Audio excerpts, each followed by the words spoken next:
जैसे एक किसान अगर किसी खेत में काम करता है और उसमें बीज बोना चाहता है, तो चाहता है कि उसमें फसल पैदा हो, तो सबसे पहले वो क्या करेगा, उसका परिशोधन करेगा। परिशोधन का मतलब होता है जो भी उसमें झाड़ झक्कोर जो कुछ भी उसमें एक्स्ट्रा चीज़ें हैं उनको क्या करेगा, जला देगा।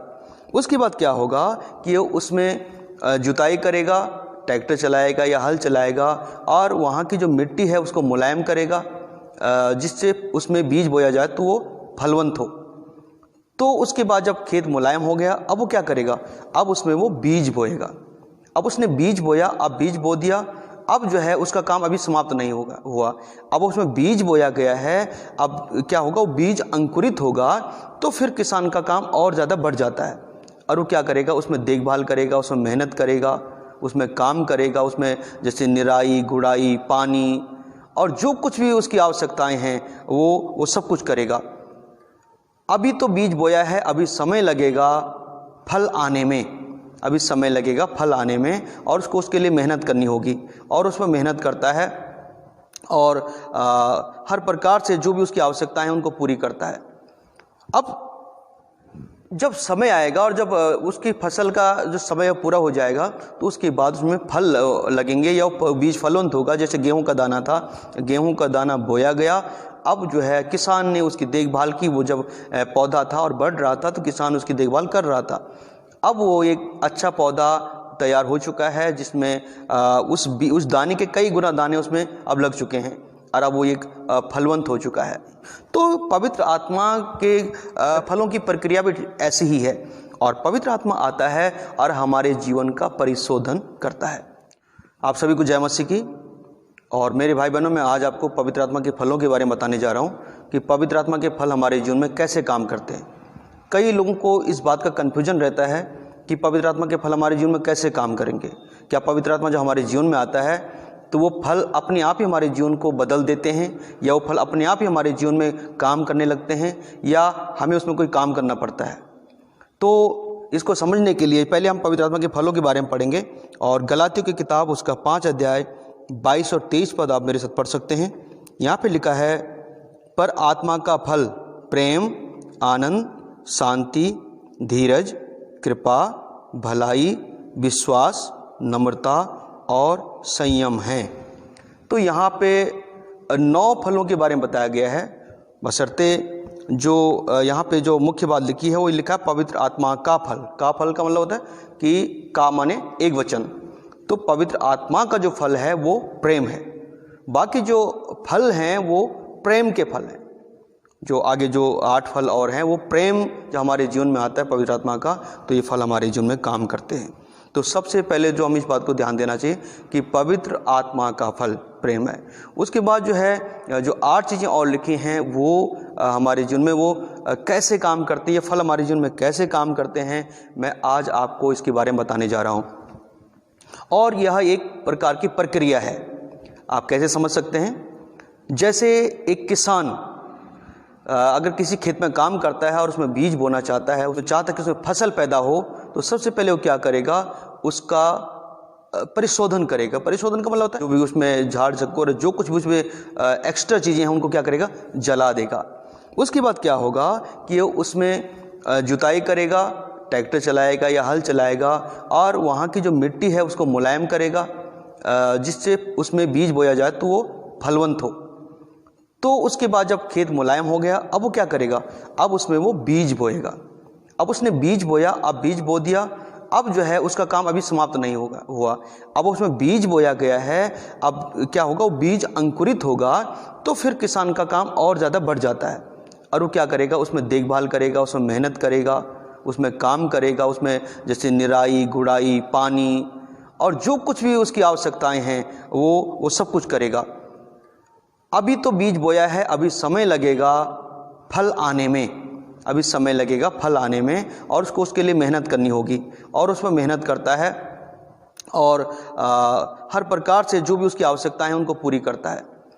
अब जब समय आएगा और जब उसकी फसल का जो समय पूरा हो जाएगा, तो उसके बाद उसमें फल लगेंगे या बीज फलवंत होगा। जैसे गेहूं का दाना था, गेहूं का दाना बोया गया, अब जो है किसान ने उसकी देखभाल की। वो जब पौधा था और बढ़ रहा था तो किसान उसकी देखभाल कर रहा था। अब वो एक अच्छा पौधा तैयार हो चुका है, जिसमें उस दाने के कई गुना दाने उसमें अब लग चुके हैं और अब वो एक फलवंत हो चुका है।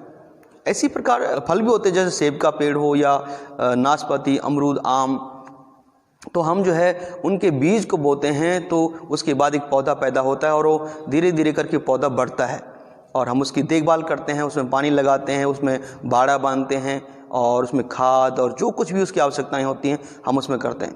उसके बाद वो एक दिन क्या होता है, वो बीज का जो पौधा है एक बड़ा पेड़ बन जाता है और जब बड़ा पेड़ बनता है तो उसके बाद क्या होता है, उसमें फल आते हैं, उसमें फल आते हैं। तो पवित्र आत्मा के फलों की प्रक्रिया भी ऐसी ही है और पवित्र आत्मा आता है और हमारे जीवन का परिशोधन करता है, बशर्ते पहले प्रभु यीशु ने हमारे सारी गुनाहों को माफ़ कर दिया है। और प्रभु यीशु का आत्मा, जब पवित्र आत्मा हमारे जीवन में आता है तो हमारे जीवन का क्या करता है, परिशोधन करता है, हमारे जीवन को काबिल बनाता है। जैसे बंजर ज़मीन को काबिल बनाया जाता है, ऐसे ही पवित्र आत्मा हमारे जीवन को योग्य बनाता है। अब हमारा जीवन जब योग्य बन गया तो पवित्र आत्मा के जो फल हैं, तो डायरेक्ट हमारे अंदर फल नहीं आते, कि नहीं तो हम फिर जो है अपने आप ही बदल जाएंगे, हम तुरंत प्रेम करने लग जाएंगे, हम तुरंत विश्वास करने लग जाएंगे, हम तुरंत हमारे अंदर शांति आ जाएगी, हमारे अंदर तुरंत भलाई आ जाएगी, हमारे अंदर तुरंत संयम आ जाएगा। परंतु मैंने जो सच्चाई देखी है कि पवित्र आत्मा पाने के बावजूद भी एक विश्वासी को संघर्ष करना पड़ता है। एक विश्वासी संघर्ष करना पड़ता है, प्रेम करने के लिए उसको संघर्ष करना पड़ता है, संयम करने के लिए उसको संघर्ष करना पड़ता है, विश्वास करने के लिए उसको इस प्रकार से हर एक विषय पे संघर्ष करना पड़ता है। तो फिर पवित्र आत्मा ने अगर हम उन फलों को हमारे अंदर डाल दिया तो हमें संघर्ष नहीं करना चाहिए था और वो चीज़ें अपने आप ही हमारे अंदर हो जानी चाहिए थी, परंतु ऐसा नहीं हुआ। पवित्र आत्मा ने क्या किया, उन फलों के बीज हमारे अंदर डाले। पवित्र आत्मा ने उन फलों का बीज हमारे अंदर डाल दिया है। अब वो फलों का बीज हमारे अंदर डाल दिया गया है, तो अब हमें क्या करना पड़ेगा, अब जब बीज डाला गया है तो अब हमें उस पर काम करना है, उस पर मेहनत करनी है। और अगर हमारे अंदर प्रेम का बीज डाला गया है तो अब हमें अपने जीवन में प्रेम को बढ़ने देना है। हमारे सामने नफरत के बहुत सारे कारण आएंगे, हमारे सामने क्रोध के बहुत सारे कारण आएंगे, हमारे सामने दुश्मनी के बहुत सारे कारण आ सकते हैं, परंतु अब जो है हमें क्या करना पड़ेगा कि उस प्रेम से अपने अंदर के नफरत को मारना पड़ेगा। हम उसमें काम करना पड़ेगा, मेहनत करनी पड़ेगी, बार बार हमें ऐसा करना पड़ेगा कि जब ऐसे मौके हमारे सामने आए कि हम नफरत करें, हम गुस्सा करें, हम लड़ाई करें, एक दूसरे से घृणा करें, तो तुरंत हमें याद रखना है कि परमेश्वर चाहता है कि हम प्रेम करें। तो हम जो है अपने अंदर की बुराइयों को बार बार मारते हैं और जब हम ऐसा काम करते रहते हैं और इस पे काम करते हैं तो धीरे धीरे क्या होता है कि पवित्र आत्मा का जो प्रेम हमारे अंदर उंडेला गया है वो धीरे धीरे करके एक पौधे के समान बढ़ने लगता है। और धीरे धीरे करके अगर इसमें हम काम करते ही रहेंगे तो ये क्या होगा, एक प्रकार का पेड़ बन जाएगा, प्रेम का पेड़। और जब प्रेम का पेड़ बनेगा तो तब जो है हमें इस पे ज़्यादा मेहनत नहीं करनी पड़ेगी, और हमारे जीवन में कोई कुछ भी हमसे कहता है, कोई हमारे विरोध में कुछ भी कहता है, पर तुरंत हमारे अंदर उसके लिए प्रेम आ जाएगा। पहले हमें मेहनत करनी पड़ी थी किसी से प्रेम करने में, हमें मेहनत करनी पड़ी थी किसी को क्षमा करने में, परंतु जब पवित्र आत्मा का बीज हमारे अंदर जो डाला गया है तो उसके द्वारा धीरे धीरे करके हमारे जीवन में काम होता गया, हम उस पर मेहनत करते रहे और एक समय वो आया कि जब हम पूरी तरह उसमें सक्षम हो पाए, जब हम पूरी तरह सफल हो पाए, अब जो है हम ऐसी स्थिति में आ गए हैं कि जैसे वो बीज अब एक पेड़ बन चुका है, तो अब किसी को क्षमा करने में हमें टाइम नहीं लगता।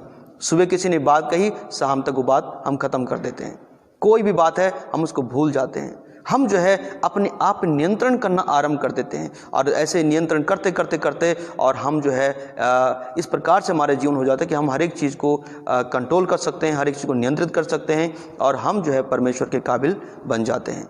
तो इस प्रकार से जो है पवित्र आत्मा का जो फल है या पवित्र आत्मा के जो फल हैं वो हमें तुरंत नहीं बदलते, परंतु हमें उसमें काम करना होता है। हम औरों से ज़्यादा इसमें काम कर सकते हैं। जो और लोग हैं उनके अंदर इसका बीज नहीं है, इन फलों का बीज नहीं है, परंतु हमारे अंदर उनका बीज है, हमारे अंदर वो बात डाली गई हैं। अन्य लोग जो है वो हार जाएंगे, वो प्रेम करने में हार जाएंगे, वो संयम करने में हार जाएंगे, वो धीरज रखने में हार जाएंगे, वो विश्वास करने में हार जाएंगे, परंतु हम जीत जाएंगे। हम जीतेंगे क्यों? क्योंकि हमारे अंदर पवित्र आत्मा का सामर्थ्य उंडेला गया है। प्रभु का वचन कहता है प्रेरितों 1:8 में कि जब पवित्र आत्मा तुम पर आएगा तो तुम सामर्थ्य पाओगे।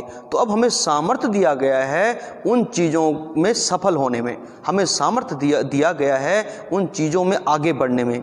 अब हमारे पास जब सामर्थ्य है तो हम जीत जाएंगे और हम जयवंत होंगे। हम प्रेम करना सीख जाएंगे, हम धीरज रखना सीख जाएंगे, हम संयम करना सीख जाएंगे, हम विश्वास करना सीख जाएंगे, और ये सारे फल इसी तरह हमारे जीवन में काम करेंगे।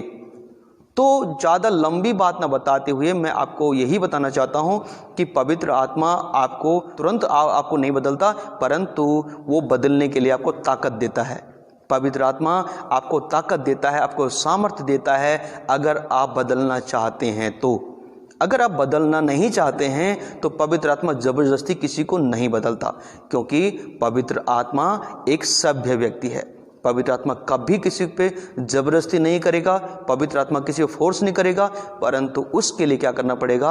आपको खुद बदलने की इच्छा रखनी पड़ेगी।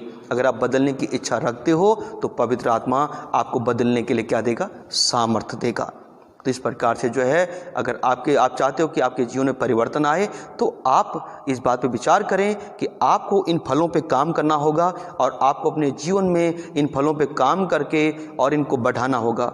अपने अंदर की बुराई को अपने अंदर की भलाई से मारना होगा, अपने अंदर के अविश्वास को अपने अंदर के विश्वास से मारना होगा, और अपने अंदर की घृणा को, नफरत को अपने अंदर के प्रेम से मारना होगा।